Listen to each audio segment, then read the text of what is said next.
yesterday, there's a scheme that we use here at the museum to parse out art history. It's an approximate scheme. It's a proposition more than a reality as these things go. When Kreutzen proposed the Anthropocene in 2000, I was working with NSF in the Antarctic, and I read the article in Nature, and I thought, okay, this is pretty interesting. And then he, along with a buddy of mine, Will Stevens, in Canberra, Australia, and some other folks at Georgetown, proposed 3 stages in the Anthropocene. So, and again, this is just, we all know how provisional this is, right? We all know. So I'm just going to pick one scheme, and that's Will's original and Kreutzen's original one. Anthropocene begins roughly 1790s when coal starts laying down, burning of coal and fossil fuels starts laying down a strata of carbon around the planet. That goes until the 1950s when you have the Great Acceleration that we're all familiar with, when consumption around the world ramps up, and World War II is busy devolving and it's turning into consumption. And then the third stage is when people in general become aware of the fact that we are changing Earth system's behavior and that we can actually do something about that. We can actually choose how we participate in that change. You can say that art was busy categorizing the world, cataloging the world, representing the world, making pictures of it during the first stage of the Anthropocene. During the second stage, you can say roughly that art begins to picture the human footprint around the planet. And then the third stage, you can say that art begins to intervene and actually do something about the Earth system's perturbations we've created. So that's very approximate, and I'm going to show you things only from the third stage of the Anthropocene in the history of art. This is the lightning field by Walter DeMaria, built in the mid-70s. And it's a mile wide, a kilometer deep, 400 stainless steel poles, a little over 20 feet tall, that form a almost perfectly even field. You could lay a glass plate on those 400 stainless steel poles and they'd be a level glass table. And what he's doing in this piece is he's connecting heaven and earth. This is a big proposition. This is a cosmological idea, right? And so his system that he's dealing with is cosmological, and he's also dealing with a weather system. So we own actually the first drawing of this piece. It's on a cocktail napkin Walter DeMaria did in 1972 in a Las Vegas coffee shop. And he was doing the drawing for a pilot. And he gives it to Guido Darrow and he says, go find me a place where lightning hits the ground. So Guido starts looking at what are now NOAA records and finds where lightning strikes hit, and that's why this is in south central New Mexico. And the guy who took this picture actually, lightning doesn't hit her all the time. You can make a reservation, you go spend the night, this whole thing is fenced off. It's a very clear sculptural field. It has lots of formal reasons why it exists, art for art's sake. So it's not really about climate change or anything at all except just art. And this iterative system of making a grid in the landscape. It's really pretty when lightning hits. I've been there when it's been doing this. The guy who took this photograph, John Cleet, his truck got hit about 30 seconds after he took this photograph. Cooked the truck, he was fine. Now, this is Richard Box, young British artist. He's in a residency learning how to blow glass as a post-grad art student, learning how to blow glass at a science research lab. And the guy says, you know what's really cool, besides just making these little retorts and stuff, right? You can actually make a fluorescent tube. And Richard says, really? He said, yeah, let's make a tube. So they make a tube, and they light it up, and it works. And Richard's thrilled, right? He's made a fluorescent tube. And the tech says, yeah, but you know what's really cool? We can walk outside and stand underneath these 400,000 volt power lines. There's enough power leaking out of those lines. Just hold it up and it'll light up. And Richard says, no. He says, follow me. So they go outside and they do this. Now, he calls this a lighting field. He's connecting sky and ground, not heaven and earth. He's making visible the power grid. He throws a party. There's no fence around this.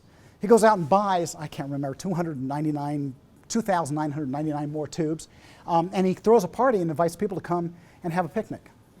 That's a third stage of the Anthropocene project. Lightning field is the second stage. So we've gone from making this big art object in the landscape to actually making something that's about how the human landscape functions. Patricia Johansson. She's in the bars in New York City with Walter DeMaria and Michael Heiser and Robert Smith and all these land art guys, right? In the 70s, late 60s, early 70s. They don't talk to her much. She's a girl and she doesn't drive a bulldozer, right? So, you know, she's kind of pretty quiet. She ends up getting married, moving to upstate New York, and all she's left with is what she has in her garden. This is a woman who had the first individual artist show of minimalist art in New York City. Very important young artist, gets extracted from that, starts making these little experimental garden drawings.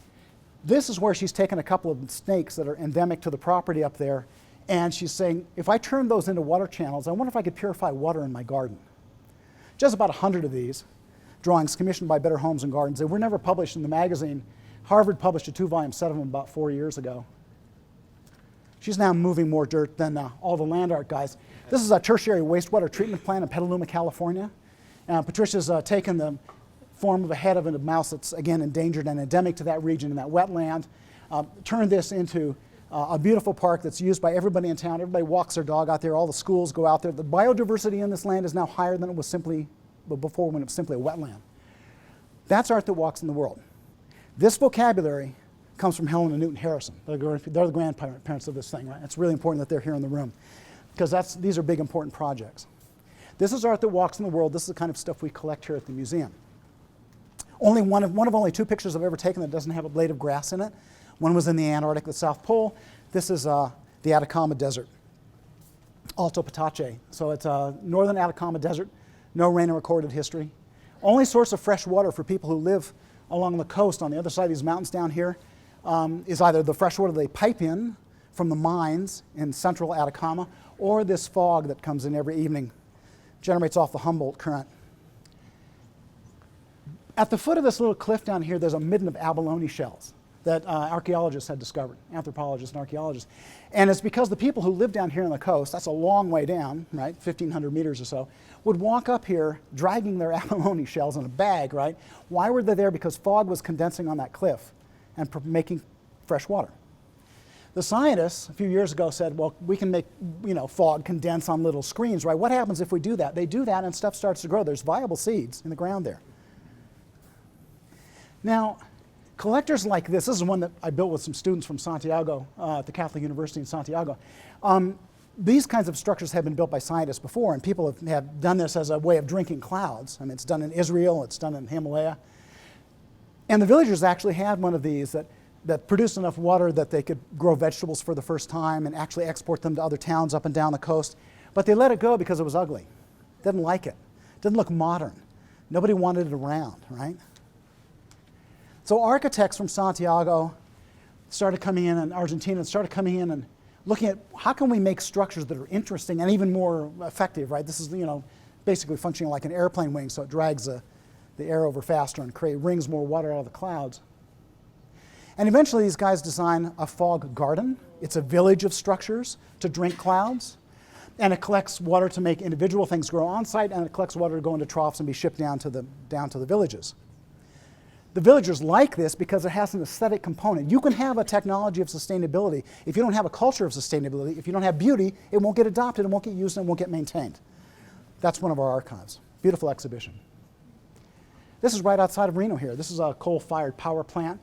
Apple's building its biggest server farm in the world right over here. Elon Musk and the gigafactories over here. The Truckee River was channelized by the U.S. Army Corps of Engineers so that casinos wouldn't flood. If you're in the middle of playing a poker game and you've got to evacuate the casino because there's a flood, this is not good, right? So they channelized this thing, and they messed up the river. They removed its ability to function. And this is an example of this project by Daniel McCormick and Mary O'Brien from East Marin County.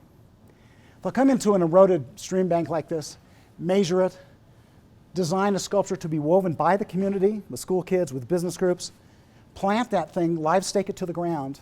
So it's a sculpture that turns into a bush that disappears. After 2 or 3 years, the hand of the artist is gone. What's left is just simply a riverbank that works.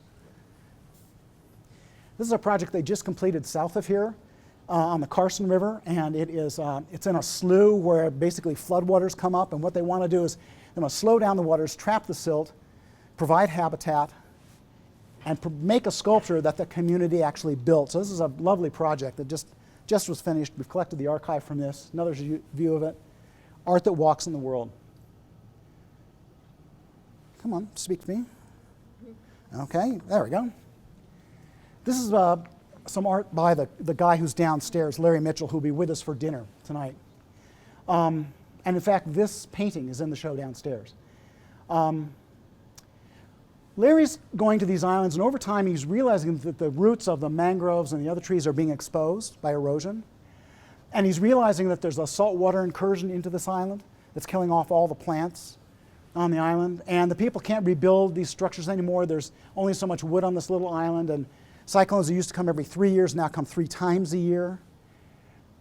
And so he realizes what he's looking at is he's looking at rising sea temperatures, expanding ocean waters, therefore taking apart the island, right? So he's looking at those kinds of changes in the landscape. This is an aerial painting.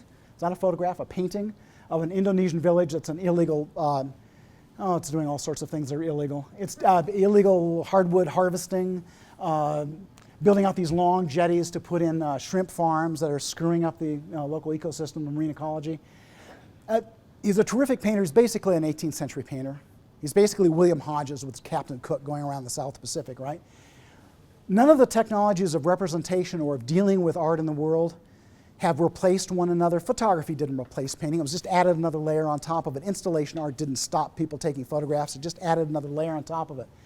So it's thrilling for us to have an archive. I was out with Larry in Western Australia with a writer named Barry Lopez and a couple of Australian guys, and we were traveling around looking at the effects that mining was having on the indigenous communities there.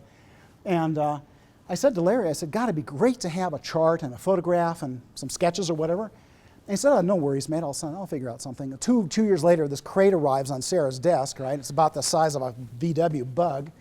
It's got 25 years of his records from these projects. Completely extraordinary project. So again, I hope you have a chance to see the paintings downstairs. They're shockingly, well, they're shocking. They're so amazing.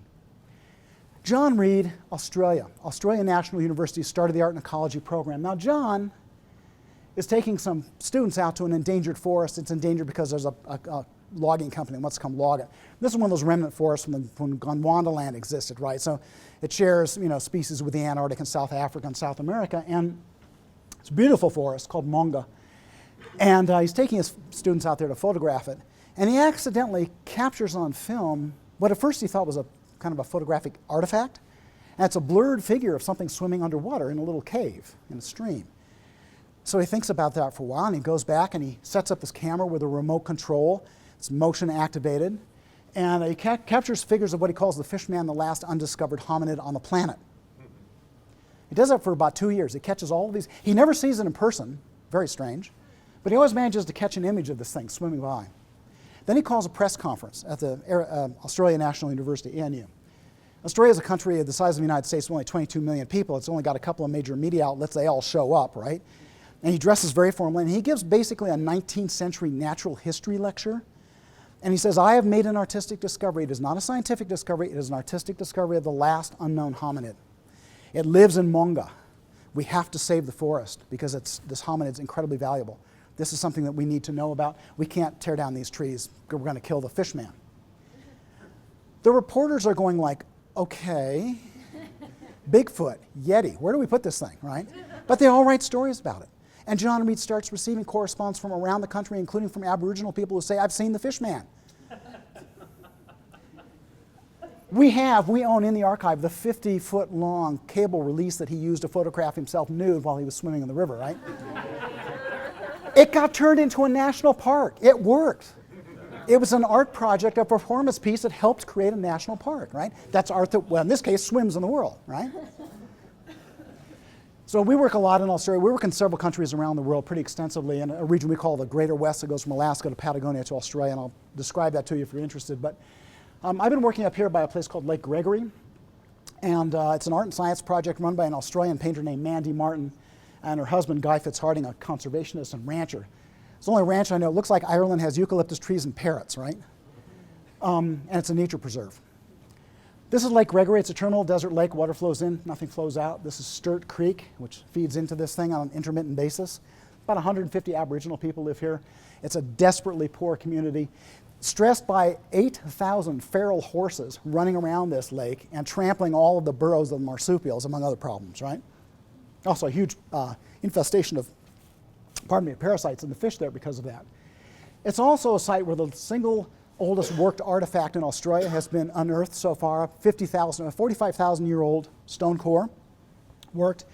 Some anthropologists say this is the site of the oldest continuous human cultural production on the planet. So we went in and worked with the local people to come up with a new painting tradition, not beautiful dot paintings, I'll show you one of those in a second, not the kind of what we think of when we think of Australian dot painting, but narrative pictures about, in this case, everything from massacres at the beginning of the 20th century to the science project. So here, Shirley Umery is painting the fish up on the shore that have been brought up, and they have red lines you can't see in here with the representing the parasites, and here are the encampments of the scientists and their truck, and the Aboriginal people worked with the scientists in the lake to untangle kind of what was going on in the ecosystem there.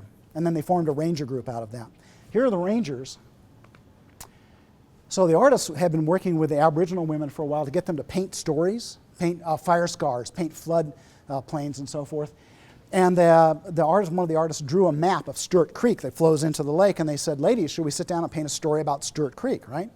And the women said, men's business. The men have to paint this painting. And the men are going like, we don't know how to paint. And the women say, it doesn't matter, go learn.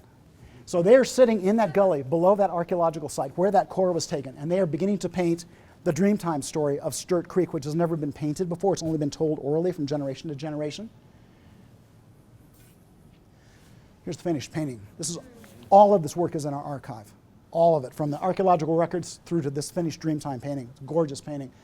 It's a story of how two dingoes are chasing down an emu, and they bring the emu to ground, they eat the emu, and then they start quarreling, they go up here and they jump into the ground, and where they go to ground creates a soak, and the soak is the source of the water for Sturt Creek. So it's a creation story for this region of the world. Now what happens when Guy and Mandy go out here and start creating art with these people is that they get the attention of CSIRO, the National Science Foundation of Australia, basically. And the scientists come out to look at the fish problem, and they come out to look at the wild horse problem.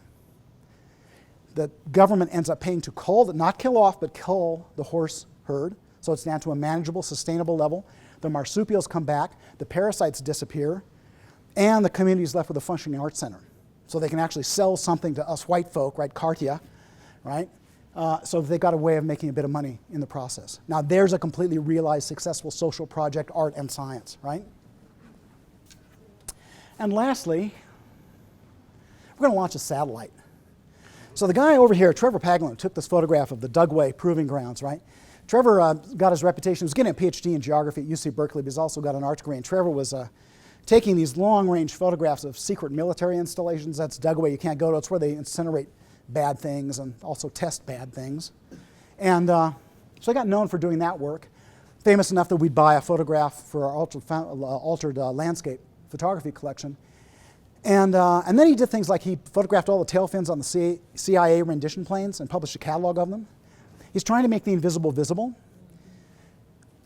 So I'm in a bar with Trevor a couple of years ago, and I said, Trevor, what do you want to do next? And he said, well, I've just been working with the MIT Media Lab, and I just launched a gold archival DVD into space with a bunch of photographs on it. I said, okay. Is this Carl Sagan all over again, Voyager, what is this? He said, no. I said, I took 100 pictures of what humans have done to the surface of the planet. It's called The Last Pictures. So this thing is going to last about 3 billion years by the time they park the satellite in a higher geosynchronous orbit, you know. So he said, I want to launch my own satellite. And I said, well, how do you do that? And he said, well, you design a little package and you rent some space on a launch, and it just gets tossed out of the thing and it does whatever you want it to do. And I said, oh. And he said, I want to design a birthday balloon, a Mylar balloon about this size, right? And it'll go up there and it'll just circulate around the Earth in low orbit. It'll last for 3 to 5 weeks before the orbit decays and just leaves behind a few stray molecules, just disappears. What do you call it? Well, it's a non-functioning satellite. He said, what I want to do is take military-industrial technology, decouple it from military-industrial uses, and just make a drawing in the sky. And what it will do is reflect sunlight. It'll be about as bright as the International Space Station as it orbits around, so it's not very bright. He said, then what I want to do is I want to have an app on a phone so you can track it anywhere in the world. And I want to make that technology available on whatever the platform is, right? So you can track where this thing is. And he said, I want to involve dark sky groups, amateur astronomy groups. I want kids calculating orbits in school. I want to use this as a STEAM project. So that's what we're going to do in 2017. So what we do is we commission projects. We commission the Parakou project in Australia, that Aboriginal art project. We commission things like this. So we commission the creation of the work, we distribute it via the museum, and we bring it to the audience for consumption as new knowledge. That's kind of the scheme, right? So those are examples, I think, of successful art and science endeavors that are running through an art museum in collaboration with field stations and whatever. I didn't show the work of Helen and Newton because they're going to talk themselves this afternoon, so usually I would start this talk with their work. Am I done? Oh, you're done. Sorry. I know. I went as fast as I could.